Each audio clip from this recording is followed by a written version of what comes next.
Okay. Hello world. My name is Mark, and I want to today talk about the the book, the novel Battle Royale by Koshun Takami, and yeah, it's like the reason I'm doing it is because I really love the book. It's my favorite book ever, and I want to share my love for it with someone. So I'm gonna do this. And here's my copy of the book. Um, and yeah, a male student and a female student on the cover. And right at the top, there's like there's like some planes on the back. Whoa. It's like Star Wars type, you know. It looks like that fading in thing. Yeah, that's like a summary of the story or something. So I just want as a warning, I want to say that this review, I guess you could call it, is really more of like an ode to the movie because I don't really have anything bad to say about it. It might come up in the review, who knows, because I'm kind of doing this off the cuff. But yeah, for the most part, it's going to be really praiseful. So if you hate the book, well, I'm sorry. I've watched the movie. I think it's It's not great. It's not terrible. Definitely just not as good as the book though. You just can't put in the same category as the book. All right. So yeah, and yes, I go to Cal. Don't make a big deal of it, please. I'm not trying to be pretentious or something. Okay, so yeah, you know why I'm doing it. I want to talk about this with someone. So, sorry, I'm reading off my notes. So the first thing I want to talk about is the music.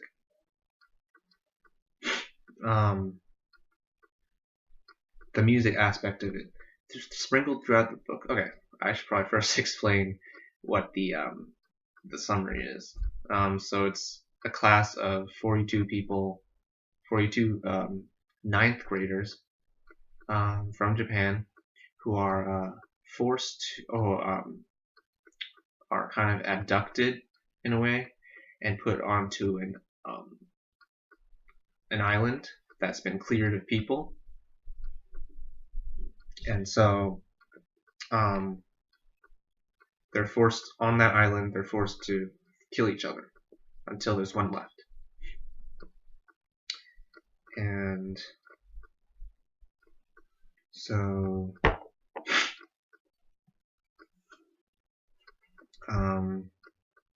yeah, so it's the story of that. That's the setting anyways, but there's tons of backstory and stuff, which I'll get into later.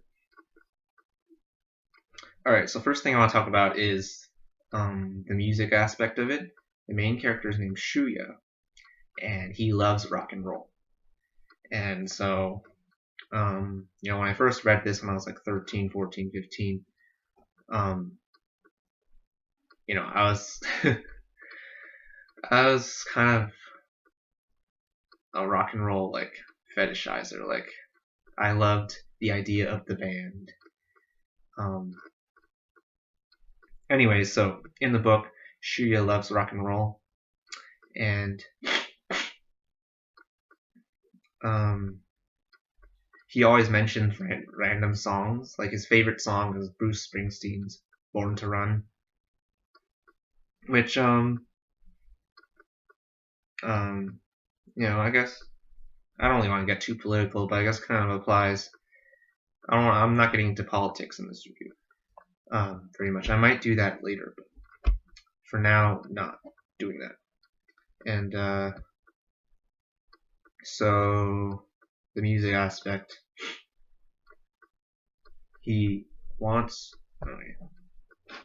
So he loves music. So like Bruce Springsteen, Bob Marley are like mentioned in this movie, and like other random like song lyrics. Like, so if you're really like musically well versed, you will like you'll love the references like I did to music, because I love music. Music's like my favorite art form. And so yeah, I love that part. Okay, now I'll move on to the writing, the the actual text, and like how it's done. So first thing I want to talk about is the descriptions. The descriptions in this book are like fantastic, hands down. Like, I've never read better descriptions in a book. So first, the way it describes the setting and the location of everything. Like, I can just like picture everything in my head, like the way it looks. Like, the bus when they're going to the island initially, the way that everyone passed out on the bus. It was just like you can see in your head. Like, I mean, I guess the movie kind of helps with that, I guess. But at the same time, I feel like I had already pictured in my head, just from my own experiences in school. I know what a school bus looks like and everything. So I can just, and I could see it. And then describing the island. At one point in the book, there's a character named Hirono Shimizu, and she's like run out of water, and she's just like dying of thirst, and it's just like I can just picture it. Like, she's like almost like walking through a desert, like trudging through a desert.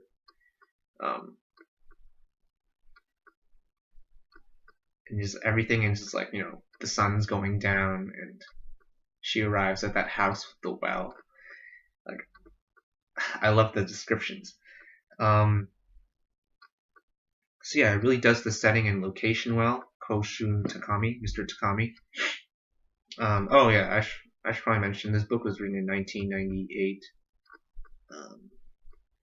I'm not going to do any comparisons to Lord of the Flies and Hunger Games, but I will say, Lord of the Flies was written like 1956, 1958 or something.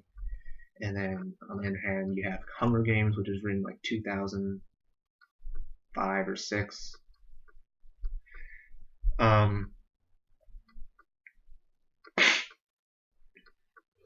So yeah, and so the next thing is the fight scenes. So obviously, if they're killing each other on this island, they have to fight each other. And so the fight scenes are like terrific. Again, I can just see everything in my mind as they're happening, as you're reading about them. Like the opening fight scene when Shuya is like caught off guard by the man on the roof who's shooting arrows at him. Just like I can just imagine the whole scene when he throws an arrow right back up at the archer. It's like fantastic. And then another fight scene is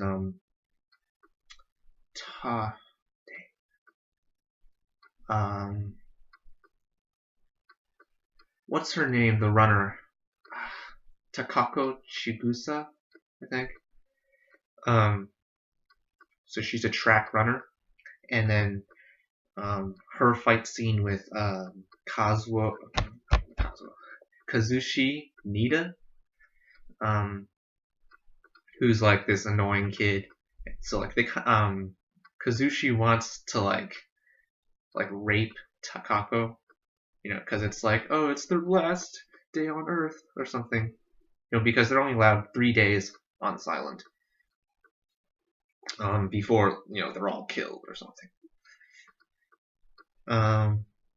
and then Takako just hates Kazushi's guts.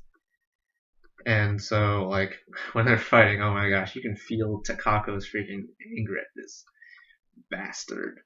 And then just, like, everything in that scene is just gory to the max, but it's just, like, just so beautifully written. It's just, like, Mr. Takami does not, escape the blood, does not try to avoid it. And it's fantastic. Sorry, I'm really nervous trying to do this. This is my first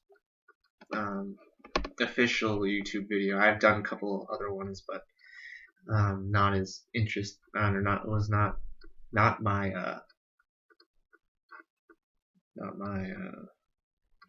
not where I wanted to be in videos. Like, this is the kind of thing I would rather be doing. Anyways, so the fight scenes are amazing too. And finally, the dialogue. Like, people have had problems with the dialogue. I've heard that criticism, but I think it's good.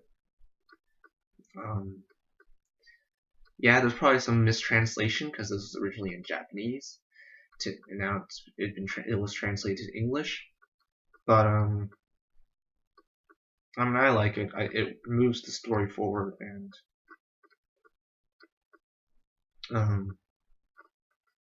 yeah. Well, I can see how the dialogue would be a problem, I guess. But I really like it. I don't have any specific examples of like dialogue that I really love. I mean, I guess I like Shogo's dialogue. Shogo is a guy who helps Shuya throughout the game. But Shuya never really like trusts Shogo completely, or he does near the end, but there's always this tension, like, is Shogo gonna backstab them? And okay, the next thing I want to talk about after descriptions is the pacing of the story. I mean, this is kind of what's called meta. It's meta and like intangible, but the way it just goes from like character to character and their situations, and like the timeline makes sense over the course of these 3 days. Timeline makes sense.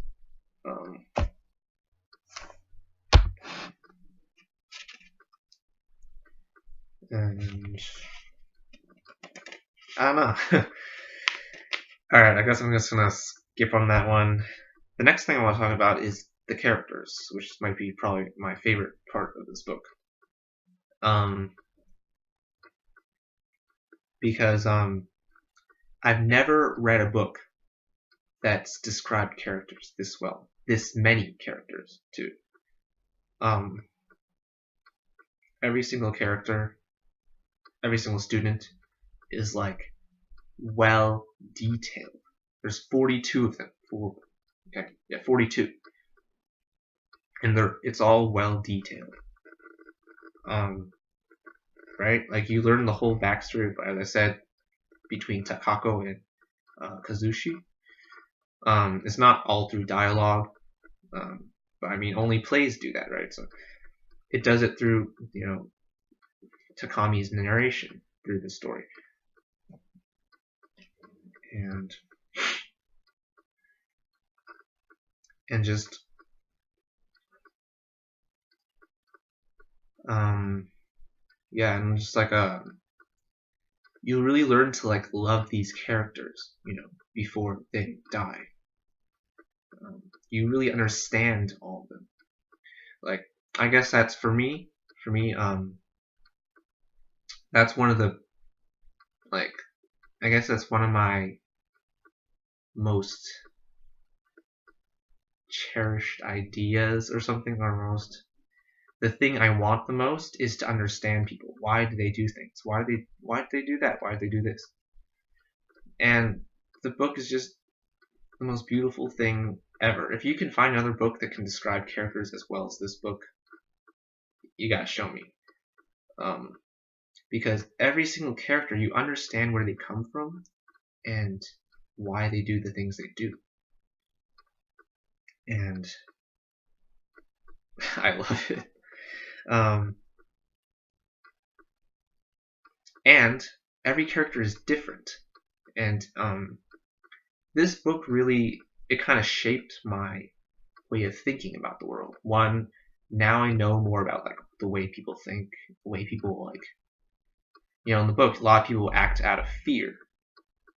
It's not out of like they really want to kill people, because they hate them.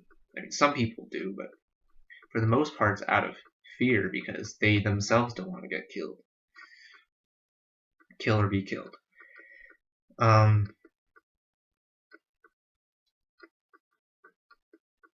Yeah. So as I said, everyone is different. Every single student in the book is has a different personality and like a different background. It's fantastic. You got the runner, you got the class rep who's super nice, Yukie. You have the other class rep who really wanted to go to college. You have the karate guy who's quiet, Hiroki. You have Shuya, the guy that everyone, like all the girls love him. You got Shinji, a basketball guy, fantastic basketball player and mastermind genius. You have Yutaka Sito, the clown, Seto. So just you have like it covers the entire spectrum of people. I mean, okay, I can't say it covers the entire spectrum, but you get all these different flavors of like different people. Like I don't know what other book has done that. Like in the Bible, like every character is the same. Come on. Every character was evil and turned good, but never goes into like the backstory of like why they were behaving evilly, I don't want any spoilers, so that's why I'm kind of, I don't know. I could do a spoiler review if someone else wants me, if someone likes this enough. But yeah. So as I said, every character is different, but they're all combined with this. They're all linked together by their common human emotions. And because like they all feel fear, they all feel happiness, they all feel mistrust and suspicion, they all feel anger, they all feel sadness. They all feel these things, except for one character. If you read, I could share with you. Kazuo Kiriyama is a guy who does not feel any emotion, and that's what separates him from everyone else in the game.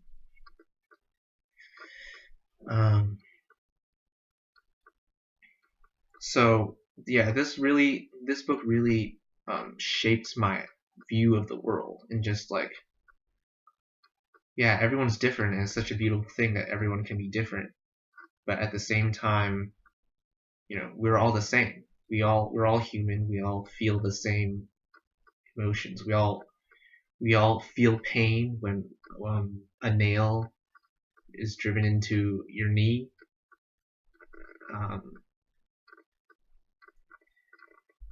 We're all gonna cry when our parents die, or like feel pain at least if you don't cry.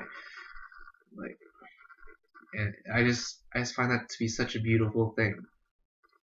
It's like a tree that's just like, the roots are the emotions, and then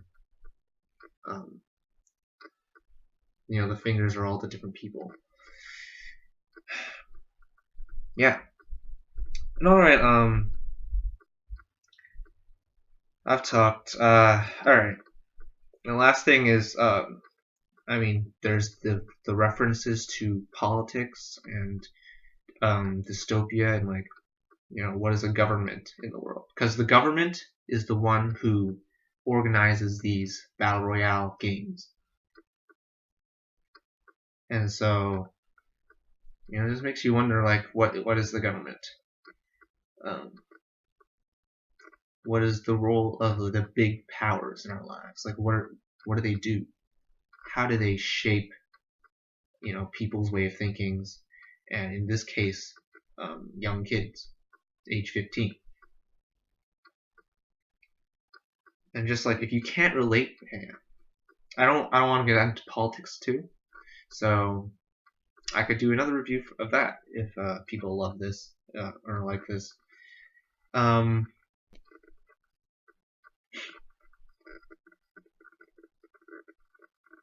Um, all right, what else? That's it, I guess. I love the characters. Um,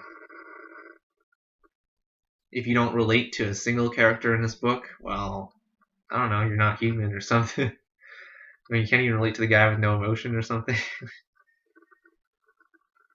So, yeah,